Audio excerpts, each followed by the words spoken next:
مساء الفل. عملها الزمالك وصعد لدور ال 16 في الكونفدراليه الافريقيه، اللي من وجهه نظر جماهير نادي الزمالك قد بطوله دوري ابطال افريقيا 10 مرات. الزمالك صعد على حساب مين يا مؤمن؟ مش على حساب الوداد ولا الترجي، لا، الاعظم طبعا، الاعظم منهم فريق إيرتا سولار الجيبوتي، ثالث الدوري الجيبوتي. دولة جيبوتي اللي عدد سكانها مليون نسمة ما يجوش قد منطقة 100 عقبة اللي بينتمي منها نادي الزمالك. الزمالك النهارده عمل ريمونتادا وفاز 4-1، صعد بيهم لدور 16 زي ما قلنا. قيمة الافراح والليالي الملاح اللي يتفرج على الزمالك كده يقول يفتكر انه مثلا عمل ريمونتادا زي بتاعت مثلا برشلونة قدام باريس سان جيرمان مثلا، بيلاعب فرقة يعني ايه فكسبان. بس انت كجمهور نادي الاهلي بصراحة لازم تغير من فرحة جماهير نادي الزمالك. انت اللي اخترت، انت منتمي لنادي اللي هو النادي الاهلي، يعني علمك ازاي ما تفرحش. ياخد التاسعه، معلش احنا عايزين العشره، ناخد العشره، مش ال 11 ال 11 ل 12، تاخد 5 بطولات السنه دي، تقول ما تزعل قوي وتنقهر لما تخسر السوبر الافريقي وتقول انا كنت عايز البطوله السادسه. فانت اللي مختار ان انت تشجع فريق علمك ازاي ما تفرحش، فريق ضغطك نفسيا، انت عايز تفوز على كل الدنيا. بتلاعب بايرن ميونخ عايز تكسب، بتلاعب ريال مدريد عايز تكسب، بتلاعب اي فرقه انت عايز تكسب.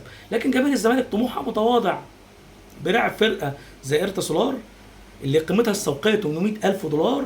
انت عندك نادي الزمالك اللي بيضم اغلى لاعب مصري اللي هو كابتن احمد سيد زيزو، اللي بياخد شاكب راكب كده تحت الترابيزه وفوق الترابيزه وربنا يبارك له ويزيده، بياخد مليون جنيه تقريبا في الاسبوع. ومعهم الكابتن شيكابالا اللي طبعا صاحب الاهداف التي ليس لها قيمه على الاطلاق. ومعهم الكابتن محمد عواد حارس المرمى، اغلى حارس مرمى مصري. ومعهم دونجا اللي لما لبس رقم 8 اكتشف ان رقم 8 ده للرجال فقط. كل الناس دي، ومعاهم سيف الجزيري اللي واخد جايزتين سعفة ذهبية في الغطس جوه منطقة الجزاء والحصول على ضربات الجزاء الوهمية.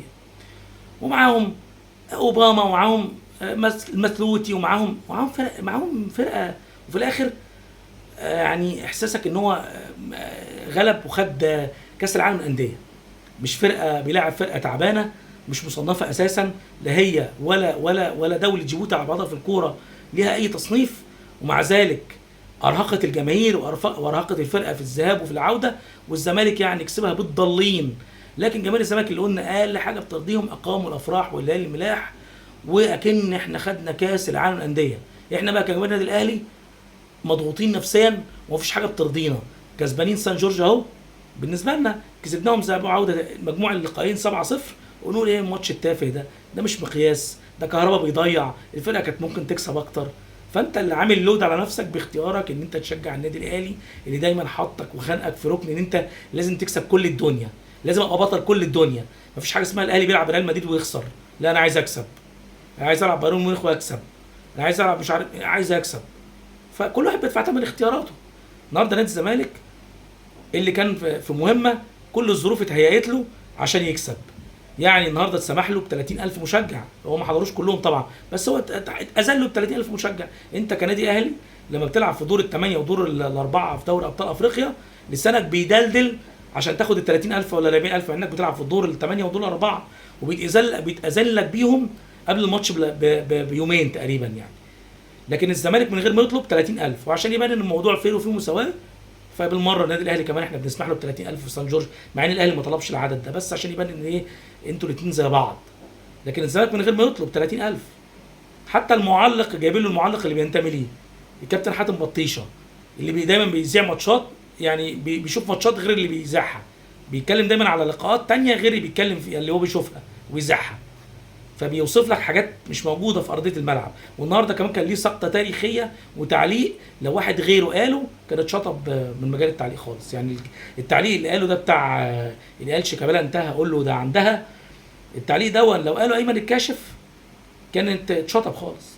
اشحال كبير المعلقين المصريين مدحت شلبي لما قال معلول حط الزغلول اتوقف شهر. لكن قناه اون زمالك طبعا واي حاجه خاصه بالزمالك محدش عليه حرج فيها، قول زي ما انت عايز، محدش شايف، لا ارى لا اسمع لا اتكلم.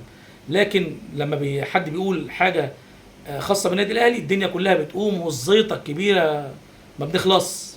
عامه نادي الزمالك النهارده كسب، ومكسبه ده برضو والله ليه فايده لينا كجماهير النادي الاهلي، يعني عشان لما تاجلوا لقاءات ما يقعدش يقول لك ايه اصل النادي الاهلي بتاجله، ما انت في بطوله افريقيا بتاجله لقاءات وبتاع، ونادي الزمالك كده كده هيخلص ويطلع بدري. المستوى اللي احنا شفناه في لقاء الذهاب والعوده بيقول ان الزمالك يعني هيضحكنا كتير في البطوله دي، وهيخلص نفسه بدري من البطوله يعني. باين في الاداء الفني وباين في الروح، باين في كل حاجه ان الفرقه دي يعني ايه هتضحكنا السنه دي كتير في البطولات الافريقيه والمحليه. ان شاء الله النادي الاهلي بامر الله عنده لقاء مهم يوم الاربعاء مع انبي في الدور قبل النهائي في كاس مصر، ان شاء الله لقاء مهم، وان شاء الله بامر الله النادي الاهلي يصعد للدور النهائي. ان شاء الله اشوفكم في الفيديو دون ونفرح كلنا ان شاء الله بانتصار النادي الاهلي. السلام عليكم.